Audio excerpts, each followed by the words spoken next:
Urge, une grave accusation cogne à la porte de la Samuel Eto'o impliquant One All Sport.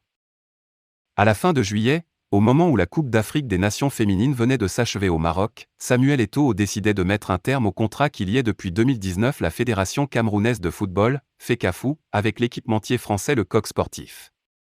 Depuis, le nom de la marque qui habillera les Lions indomptables, notamment lors de la Coupe du Monde au Qatar en décembre, n'est pas encore connu. Avant les suites de l'affaire avec le Coq Sportif devant la justice, la Fédération camerounaise de football a annoncé vendredi le nom de son nouvel équipementier. Inconnu de tous, la marque One All Sport sera contre toute attente le nouvel équipementier de l'équipe de football du Cameroun. Samuel Eto'o prend une nouvelle fois tout le monde à contre-pied. La Fédération camerounaise de football, FECAFOOT, a communiqué ce vendredi avoir finalement opté pour One All Sport, un équipementier américain.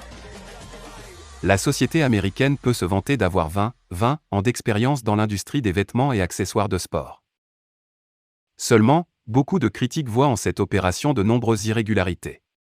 C'est le cas par exemple du journaliste camerounais Boris Berthold qui regrette les vices de procédure qu'il y a eu dans toute la démarche administrative qui a abouti au choix de la société One All Sport parmi tant d'autres.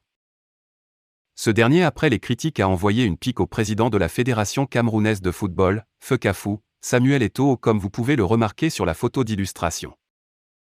Les informations de sources sur parvenues à la rédaction de Cameroun Web disaient que les grosses marques Puma et Adidas étaient présélectionnées.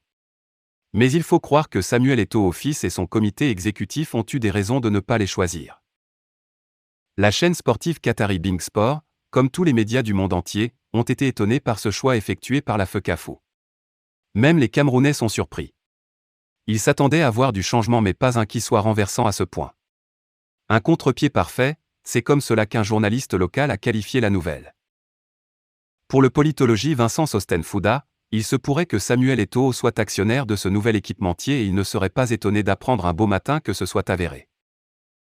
Le football est une grosse histoire de blanchissement d'argent à travers les contrats des joueurs et des entraîneurs, les équipementiers.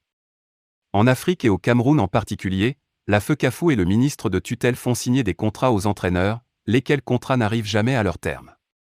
Au bout de la ligne des grosses rétrocommissions. Qui se souvient encore de Javier Clemente comme sélectionneur du Cameroun? Eto'o vient d'ajouter à cette liste le choix de l'équipementier.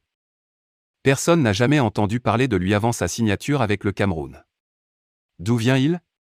Que fait-il? Nous faisons cependant confiance à Eto'o parce qu'il connaît le milieu du football et toute sa mafia. Je ne serais pas surpris que cet équipementier ait pour actionnaire Samuel Eto'o et quelques-uns de ses amis. L'essentiel pour le Cameroun est de voir un peu de cette manne financière profiter aux acteurs du football. Voir les équipes nationales toutes catégories enfin habillées convenablement, a indiqué Vincent Sosten-Fouda sur Facebook. N'oubliez pas de vous abonner et surtout de cliquer sur la cloche de notification.